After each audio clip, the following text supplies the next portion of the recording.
할렐루야. 7월 14일 수요일 온라인 예배 함께 드리시겠습니다. 우리 다 함께 찬양 드리시겠습니다. 나의 반석이신 하나님, 우리 박수치며 찬양 드리겠습니다. 나의 반석이신 하나님, 행하신 모든 것 완전하시니, 나의 생명 대신 나의 생명 대신 하나님, 내게 행하신 일 찬양합니다. 진실하신 하나님, 실수가 없으신 좋으신 나의 주, 진실하신 하나님, 실수가 없으신 좋으신 나의 주. 다시 한 번 더 고백드리겠습니다. 나의 반석이신, 나의 반석이신 하나님, 행하신 모든 것 완전하시니, 나의 생명 되신 하나님, 내게 행하신 일 찬양합니다. 신실하신 하나님, 신실하신 하나님, 실수가 없으신 좋으신 나의 주, 신실하신 하나님, 실수가 없으신 좋으신 나의 주. 그날이 도적같이, 그날이 도적같이 이를 주 너희는 모르느냐. 늘 깨어 있으라, 잠들지 말아라, 주님과 동행하라. 항상 기뻐하라, 쉬지 말고 기도하라, 범사에 감사하라. 이는 예수 안에서 너희에게 향하신 하나님 뜻이니라. 평강의 하나님이, 평강의 하나님이 너희를 거룩하게 하시고, 영혼과 온몸이 주 오실 그날에 흠없기 원하노라. 항상 기뻐하라, 항상 기뻐하라, 쉬지 말고 기도하라, 범사에 감사하라. 이는 예수 안에서 너희에게 향하신 하나님 뜻이니라.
서 있네.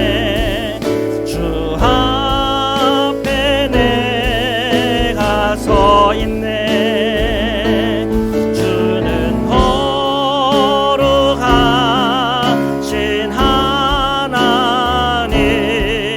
그 앞에 주님 앞에 내가 서 있네. 주님 앞에 내가 서 있네. 주 앞에 내가 서 있네. 주는 거룩하신 하나님 그 앞에 서 있네. 우리 이 시간 함께 기도드리겠습니다. 오늘 예배하는 그 장소에 주님께서 임재하시고 저희 심령과 마음 주님 바라볼 수 있는 믿음의 눈을 열어주옵소서. 함께 기도드리시겠습니다. 사랑해 주님 감사합니다.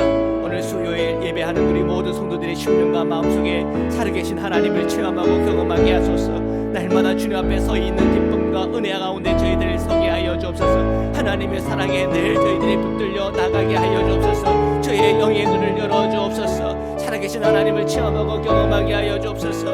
오늘 우리의 기도와 간구와 찬양 가운데 주님 임재하여 주옵소서. 오늘 우리 모든 삶 가운데 우리 자녀들 가운데 하나님 임재하시고 하나님 함께하여 주옵소서. 저희 모든 성도들이 주님과 함께 동행하는 기쁨과 감사와 체험이 있게 하여 주옵소서. 주님 찬양합니다. 주님 감사합니다.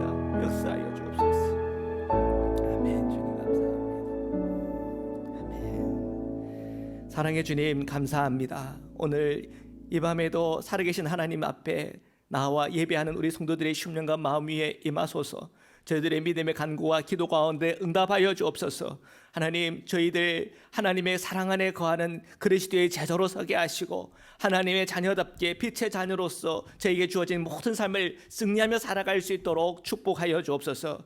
하나님, 오늘도 저희가 주님의 말씀 앞에 서려고 합니다. 주님의 말씀을 함께 읽고 묵상하는 중에 그 말씀을 받는 중에 그 말씀으로 저희의 영의 눈이 열리게 하시고 그 말씀을 통하여 저희들이 결단하게 하시고 그 말씀으로 저희가 순종할 때마다 하나님께서 주시는 하나님의 능력과 은총을 저희들이 힘입게 하여 주시옵소서. 거룩하신 예수 그리스도의 이름으로 기도드립니다. 아멘. 우리 하나님의 말씀을 함께 보시겠습니다. 열왕기상 11장 14절에서부터 43절의 말씀입니다. 우리 함께 읽겠습니다. 시작. 여호와께서 에돔 사람 하닷을 일으켜 솔로몬의 대적이 되게 하시니 그는 왕의 자손으로서 에돔에 거하였더라. 아멘. 자, 오늘 14절에 이렇게 시작이 됩니다. 여호와께서 에돔 사람 하닷을 일으켜 솔로몬의 대적이 되게 했다. 지난주에는 솔로몬의 몰락의 과정을 우리가 함께 봤잖아요. 솔로몬이 어떻게 몰락을 합니까? 그가 이방 여인들과 결혼을 하고 또 수많은 첩들을 들이는 과정 속에 결국 그의 말년에 하나님을 떠나고 우상 숭배하는 그런 사람으로 바뀌었죠. 주님께서 그에게 나타나 여러 번 경고를 했지만 그 경고가 그의 마음과 심령과 삶을 변화시키지 못했습니다. 타락한 겁니다. 타락의 결과는 하나님의 심판입니다. 자, 그 하나님의 심판이 어떻게 전개될 것인가? 오늘 14절부터 우리가 읽다 보면 하나님께서 이렇게 그 심판을 이끌어 가시겠구나 하는 것이 보여요.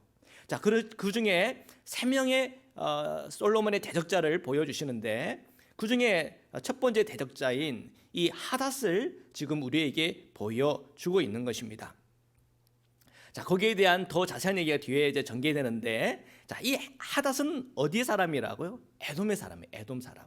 자, 계속해서 말씀을 읽겠습니다. 15절인데요. 함께 읽겠습니다. 시작. 전에 다윗이 에돔에 있을 때에 군대 지휘관 요압이 가서 죽임을 당한 자들 장사하고 에돔의 남자를 다 쳐서 죽였는데, 자, 다윗의 때에 거슬러 갑니다. 다윗의 때에 에돔을 정복한 일이 있습니다. 그리고 그 에돔에서 요압을 시켜서 그곳에 있는 남자들을 다 쳐 죽였다고 하는 것입니다. 자, 남자들을 다 쳐 죽였다고 하는 것은 어떻게 보면 좀 잔혹한 일이기도 합니다. 자, 그런 가운데 살아남은 생존자가 있다고 성경은 기록하고 있습니다. 자, 계속해서 16절부터 읽겠습니다. 시작. 요압은 에돔의 남자를 다 없애기까지 이스라엘 무리와 함께 6달 동안 그곳에 머물렀더라. 그때의 하닷은 작은 아이라 그의 아버지 신하 중 에돔 사람 몇몇과 함께 도망하여 애굽으로 가려 하여.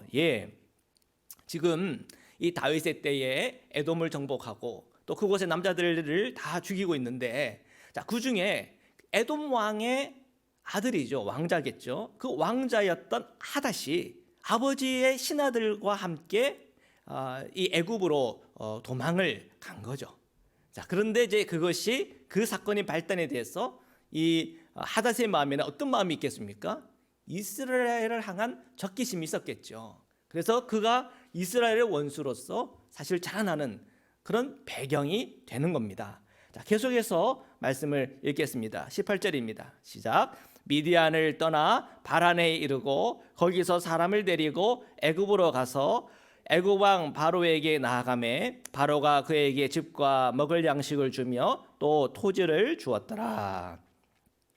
그가 이 애굽에 들어가서 바로가 그를 맞이를 한 거예요. 그를 거둬들인 거죠. 그래서 집과 먹을 양식을 줬다. 그리고 토지까지 줬다.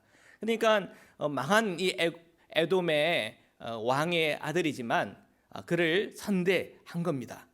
자, 계속해서 보겠습니다. 19절입니다. 시작. 하닷이 바로의 눈앞에 크게 은총을 얻었으므로 바로가 자기의 처제 곧 왕비 다브네스의 아우를 그의 아내로 삼으매. 자, 이 하닷은 바로의 눈에 들은 거예요. 그래서 그의 왕비의 여동생을 그의 아내로 준 겁니다. 자, 그렇게 되면 어떻게 되겠어요? 이 하닷은 이제 이 애굽이라고 하는 세력을 얻게 된 거죠. 자, 계속해서 말씀을 보겠습니다. 20절입니다. 시작. 아브네스의 아우가 그로 말미암아 아들 그누밧을 낳았더니 다브네스가 그 아이를 바로의 궁중에서 젖을 떼게 하매 그누밧이 바로의 궁에서 바로의 아들들 가운데 있었더라. 이 하닷의 그 아들은 어떻게 됐다고요? 이제 바로의 자녀들하고 같이 성장하게 된 거예요. 자, 그만큼 지금 이제 이 애굽의 바로와 굉장한 친밀한 관계가 된 겁니다. 자, 계속하여 말씀을 보겠습니다. 21절입니다. 시작. 하닷이 애굽에 있어서 다윗이 그의 조상들과 함께 잔 것과 군대 지휘관 요압이 죽은 것을 듣고 바로에게 아뢰되 나를 보내어 내 고국으로 가게 하옵소서. 자, 세월이 흘렀습니다. 세월이 흐르자 이 하닷이 어떤 마음을 가졌냐면 다시 에돔으로 돌아가고 싶다는 거예요.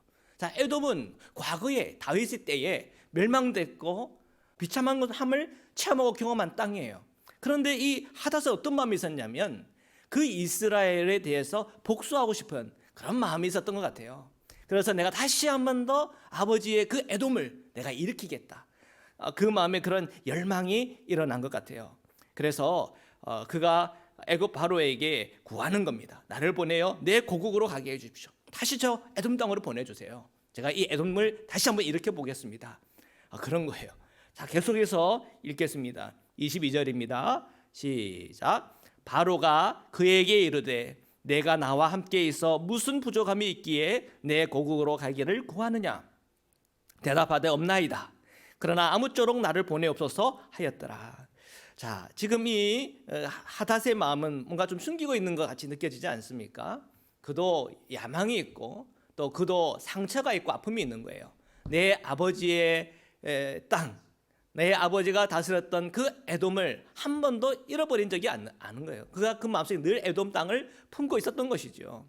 그래서 바로에게 구하는 겁니다. 그에게 좋은 점을 많이 느꼈기 때문에 계속 함께하고 싶었던 것 같아요. 그래서 너가 뭐가 부족하길래 그 에돔 땅에 가려고 그러냐고. 그런데 그런 거 부족한 거 없어요. 그러나 나를 보내주십시오. 여러분이 하닷의 마음에는 어떤 마음이 있었겠습니까? 그 에돔에 대한 그 간절함이 있었던 거죠. 우리가 이 하닷의 관점에서 보면 그 마음이 충분히 이해가 돼요. 그죠? 그러나 이제 이것을 솔로몬과 그 이스라엘 관점에서 보면 그들에게는 그것이 가시가 분명히 될 거예요. 왜요? 그 아버지 때에 상처 입은 나라 아닙니까? 그리고 상처 입은 사람 아닙니까? 그의 마음에는 복수심이 있었지 않았겠습니까? 그러니까 솔로몬이 살아있을 때 그의 대적자로서 또 그 이후에 그 아들 때에도 그 대적자로서 설 수밖에 없었던 게 거겠죠. 자, 계속해서 말씀을 보겠습니다. 23절입니다. 시작. 하나님이 또 엘리야다의 아들 르손을 일으켜 솔로몬의 대적자가 되게 하시니 그는 그의 주인 소바왕 하닷에셀에게서 도망한 자라. 자, 성경은 두 번째 대적을 소개하고 있습니다. 솔로몬의 두 번째 대적 르손입니다. 이 르손은 역시 다윗의 때에 있었던 사건과 관련이 되어 있습니다. 소바 왕이잖아요. 소바라고 하는 지역과 관련이 된 거예요. 자, 앞에 있었던 에돔은 동서남북으로 따져보면은 남쪽에 차지하고 있는데, 그런데 오늘 이 말씀에 이 소바 땅은 북쪽에 있습니다. 수리아 지역이라고 해야 될까요? 다메섹 지역인데 그 북쪽에, 그러니까 남쪽의 대적자, 북쪽의 대적자가 생겨난 거죠. 자, 계속해서 말씀을 보겠습니다. 24절입니다. 시작. 다윗이 소바 사람을 죽일 때에 르손이 사람들을 자기에게 모으고 그 무리의 괴수가 되어 다메섹으로 가서 살다가 거기서 왕이 되었더라. 자, 지금 이 소바 땅도 역시 다윗이 정복했고 그곳에 있는 사람들이 죽어나갔습니다. 자, 그런데 그때 그 왕도 죽었지만 그 왕의 종으로서 이 르손이 생존을 한 거죠. 그리고 이 르손이 자기를 따르는 무리들을 데리고는 다메섹으로 간 거예요.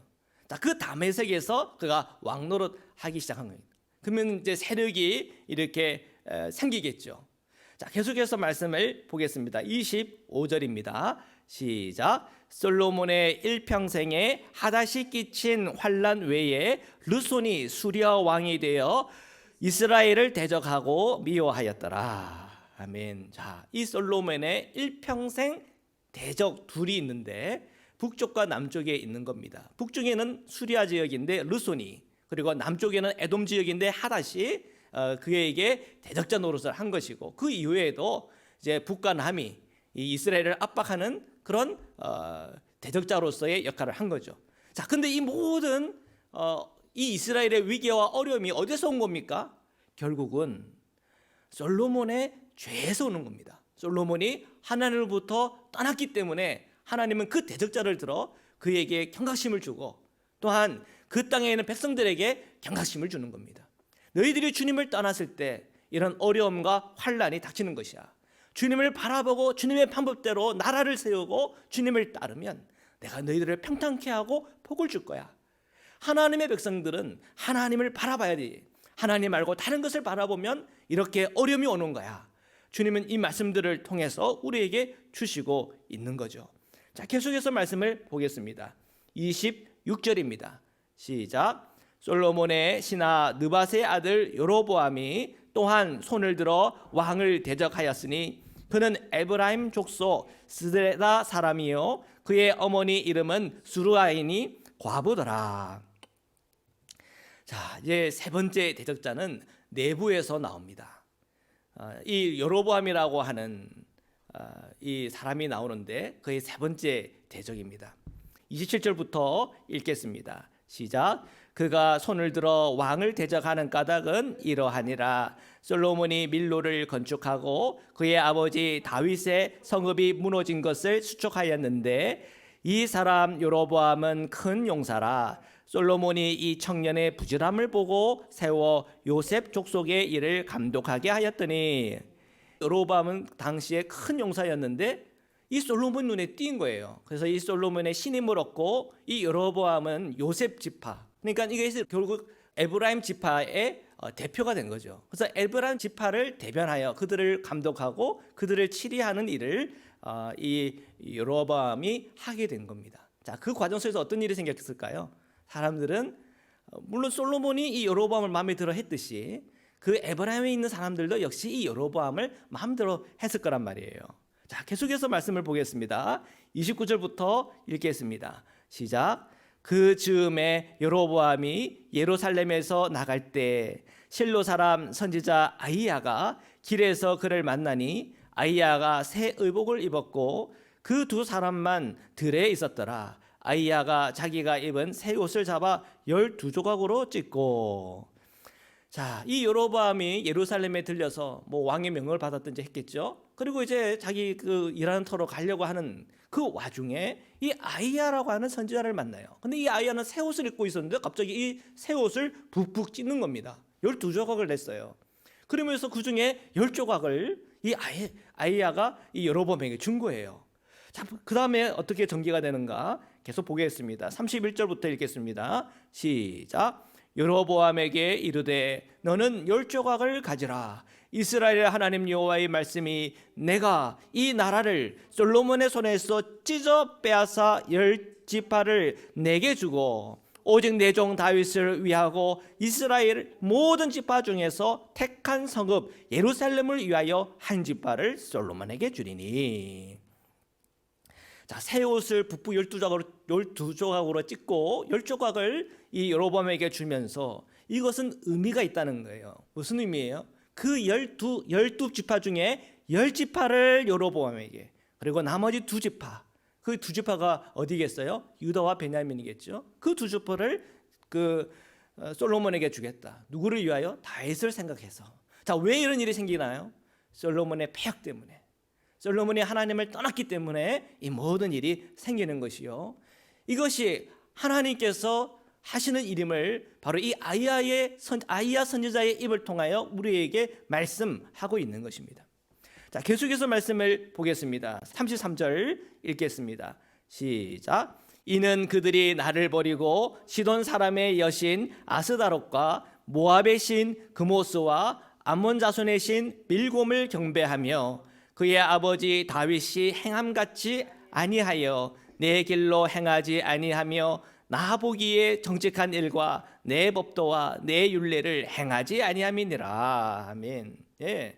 이 아히야 선지자를 통해서 왜 이런 일이 생기는가에 대해서 조목조목 밝히고 있는 거예요. 솔로몬이 어떻게 했다고요? 주를 버린 거예요. 그리고 아스다롯, 그모스, 밀곰을 경배했다는 거예요. 뿐만 아니라 다윗의 길을 버렸고 주의 길도 버렸고 법도도 버렸고 율례도 행치 아니하고, 그러니까 그 결론적으로 하나님께서는 심판하기로 결정한 거예요. 그 심판의 내용은 뭡니까? 10지파를 여로보암에게 주는 것이요, 2지파만 남겨서 솔로몬에게 주는 것입니다. 자, 계속해서 말씀을 보겠습니다. 34절부터 읽겠습니다. 시작. 그러나 내가 택한 내 종 다윗이 내 명령과 내 법들을 지켰으므로 내가 그를 위하여 솔로몬의 생전에는 온 나라를 그의 손에서 빼앗지 아니하고 주관하게 하려니와 내가 그의 아들의 손에서 나라를 빼앗아 그 10지파를 내게 줄 것이요. 아멘. 자, 34절부터 이 아히야의 예언에 보면은 주님께서 그래도 이 다윗을 기억하여 솔로몬에게 자비를 베풀고 계심을 느낍니다. 정말 하나님 앞에서 그렇게 패역하게 행한 솔로몬이지만 하나님은 그에게 긍휼을 베푸는 거예요. 자, 여러분 기억하시기를 바랍니다. 이 땅에 하나님께서 모든 사람은 죄인이라고 이미 말씀하셨어요. 죄의 삭은 사망이라고도 말씀하셨어요. 그의 죄의 값은 정해져 있기 때문에 모든 사람은 다 심판으로 향하게 되어 있는 거예요. 그러나 오늘 우리에게 복음이라고 하는 것은 아직도 하나님의 자비가 남아있음을 우리에게 전하는 것입니다. 하나님의 그 자비는 어디에 있습니까? 십자가에 있고요. 그 십자가에 예수 그리스도의 그 복음 안에 하나님의 자비가 있고 하나님의 사랑이 있는 것입니다. 우리가 그 십자가에 예수 그리스도의 이 복음을 받는 자들마다 하나님의 이 진노에서 피하게 되는 거예요. 이것이 우리가 하나님께서 우리에게 주신 복음 아니겠습니까? 하나님은 이 솔로몬에게도 이러한 자비를 베푸는 이유가 뭘까요? 솔로몬에게 끝까지 회개의 기회를 주고 싶은 거예요. 또한 이 일을 통해서 그 후대에게도 하나님은 자비하시고 그 자비를 남겨놓고 있다고 하는 주님의 그 마음을 전하고 싶은 하나님의 열망이 있는 거예요. 그래서 우리가 오늘 이 말씀을 읽는 가운데 주님의 그 메시지를 받아야 하는 것입니다. 자, 계속해서 말씀을 읽겠습니다. 37절부터 읽겠습니다. 시작. 내가 너를 취하리니 너는 내 마음에 원하는 대로 다스려 이스라엘 위에 왕이 되되 내가 만일 내가 명령한 모든 일에 순종하고 내 길로 행하며 내 눈에 합당한 일을 하며 내 종 다윗이 행함같이 내 율례와 명령을 지키면 내가 너와 함께 있어 내가 다윗을 위하여 세운 것 같이 너를 위하여 견고한 집을 세우고 이스라엘을 내게 주리라. 이 여로보암에게도 하나님께서 이 아이야를 통해서 약속하고 있는 게 있어요. 뭐예요? 너가 주님을 바라보고 주님을 섬기라는 거예요. 우상 숭배하지 말라는 거예요. 그러면 내가 다윗에게 해줬던 것처럼 너에게도 해줄 거야. 이스라엘을 내게 줄 거야. 이 이스라엘이라고 하는 건 북이스라엘이에요. 열지파를 얘기하는 거예요. 그 열지파를 다스리고 그 열지파의 왕으로서 대대손손 축복받게 해줄 거야 라고 약속하고 있는 거예요. 자, 그런 약속을 했는데 이 여로보암이 그 약속을 잘 지키나요, 안 지키나요? 나중에 보면은 결국 여로보암도 하나님을 버려요. 그리고 그 후대의 왕들도 하나님을 제대로 섬기고 따르는 사람들이 없어요. 결국 그 결론은 어떻게 되는 겁니까? 이 북이스라엘이 제일 먼저 망해요. 누구에게요? 아수르에게. 자, 그러나 하나님께서 분명히 이 약속을 하고 있는 거예요. 너희들이 주님을 바라보고 우상 숭배하지 않고 주님의 율례와 법들을 잘 따르면 내가 다윗에게 주셨던 그 모든 축복을 너희도 줄 거야 라고 분명히 여로보암과 약속하고 있어요. 자, 계속해서 말씀을 보겠습니다. 39절입니다. 시작. 내가 이로 말미암아 다윗의 자손을 괴롭게 할 것이나 영원히 하지는 아니하리라 하셨느니라 한지라. 아멘. 자, 여기서도 주님의 자비가 있어요. 심판 중에서라도 하나님의 자비가 있는 겁니다. 사랑하는 성도 여러분, 우리 인생과 삶 속에 이것이 정말 하나님께서 나에게 주는 환난이구나, 특히 내 죄 때문에 일어나는 환난이구나라고 할 때 그때도 늦지 않았어요. 하나님의 자비는 남아있는 것입니다. 그것을 우리가 알 때 회개하고 돌이키고 주님을 붙잡을 수 있는 것이죠. 자, 계속해서 말씀을 보겠습니다. 40절입니다. 시작. 이러므로 솔로몬이 여로보암을 죽이려 하매 여로보암이 일어나 애굽으로 도망하여 애굽 왕 시삭에게 이르러 솔로몬이 죽기까지 애굽에 있으니라. 아멘. 자, 이 예언, 이 아이의 예언에 대해서 솔로몬의 귀에도 들어온 거예요. 그랬더니 어떻게 했어요? 여로보암을 죽이려고 했대요. 자, 여러분 이 장면 보니까 누가 생각나요? 사울왕이 생각나지 않나요? 지금 솔로몬도 지금 이 사울이 행한 것처럼 그 말년에 행하고 있다는 것을 여러분 보시기를 바랍니다. 마무리를 짓겠습니다. 41절부터 끝까지 읽겠습니다. 시작. 솔로몬의 남은 사적과 그의 행한 모든 일과 그의 지혜는 솔로몬의 실록에 기록되지 아니하였느냐? 솔로몬이 예루살렘에서 온 이스라엘을 다스린 날수가 40년이라. 솔로몬이 그의 조상들과 함께 자매 그의 아버지 다윗의 성읍에 장사되고 그의 아들 르호보암이 대신하여 왕이 되니라. 아멘. 자, 우리가 이제 솔로몬의 이 마지막 이 일대기를 이제 쭉 이제 마무리하는 오늘 이제 부분이었는데요. 자, 솔로몬은 성령으로 시작했다가 육체로 끝난 정말 대표적인 인물로서 사실 마무리가 되는 것입니다.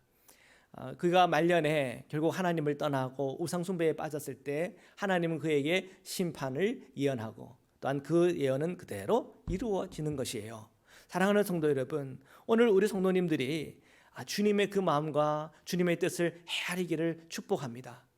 결국 주님의 말씀을 헤아리고 그 말씀 안에 선 자들은 주님께서 복 주시는 것입니다. 그러나 주님의 말씀을 멀리하고 내 생각 내 방법에 붙들려 세상 사랑하다가 주님을 떠나버리면 모두 심판이 있는 것입니다. 오늘 우리가 영적으로 눈을 활짝 열고 분별하여 그리스도의 제자로서 하나님의 백성으로서 이 땅 가운데 빛의 자녀처럼 살아가는 은혜와 복이 있기를 주님의 이름으로 축원합니다. 말씀으로 함께 기도드리시겠습니다. 사랑해 주님 감사합니다. 오늘도 저희가 주님의 말씀 앞에 섭니다. 솔로몬이 정말 성령으로 시작했다가 육체로 끝나 결국 하나님을 버리고 떠난 이후 하나님께서 그에게 환난을 주었던 것처럼 오늘 우리 성도들이 주님의 말씀을 떠나고 내 생각, 내 방법, 내 죄대로 내 유격으로 살다가 환난에 빠진 자들은 없는지요? 하나님, 저희들이 깨달았을 때 회개하고 돌이키게 하여 주시고 주님의 말씀을 붙잡고 주님의 뜻을 행하며 주님의 길로 행할 때 회복하게 하여 주옵소서. 회개하는 자, 주 예수 그리스도 안에서 회복하는 자들마다 주님께서 주시는 치유와 회복을 주옵시고 십자가의 능력 안에서 새롭게 우리에게 변화하게 하시며 가정과 직장과 자녀들과 오늘 우리의 모든 삶이 주님 안에 복이 되게 하여 주시옵소서. 오늘 몸이 연약한 자들이 있습니까? 주님 치유하여 주옵시고 회복해 하여 주옵시며 마음의 상처와 고통과 아픔 가운데 있는 이들이 있습니까? 주님의 말씀 안에서 회복되어지며 주님의 길로 나아갈 수 있도록 은혜 허락하여 주옵소서. 이 땅을 축복하여 주옵소서. 이 혈방 땅을 축복하여 주옵소서. 이 땅 가운데 하나님의 자비하심이 끊임없이 흐르게 하여 주시옵소서. 오늘 이 밤에도 역사하시고 함께 하시는 주님의 이름을 높여드리며 거룩하신 예수 그리스도의 이름으로 기도드립니다. 아멘. 이제는 우리를 구원하시고 영원한 생명을 허락해 주신 우리 주 예수 그리스도의 한량없는 은혜와 우리를 사랑하시되 끝까지 사랑하시는 하나님의 사랑과 제가 이 땅 가운데 나아갈 때 성령으로 시작하여 늘 성령 충만하게 살아갈 수 있도록 힘과 은혜와 능력 주시는 성령의 교제 교통하심이 오늘 예배 드리는 사랑하는 모든 성도님들과 흩어져 있는 자녀들 위해 지금부터 영원토록 함께하기를 간절히 축원하옵나이다. 아멘.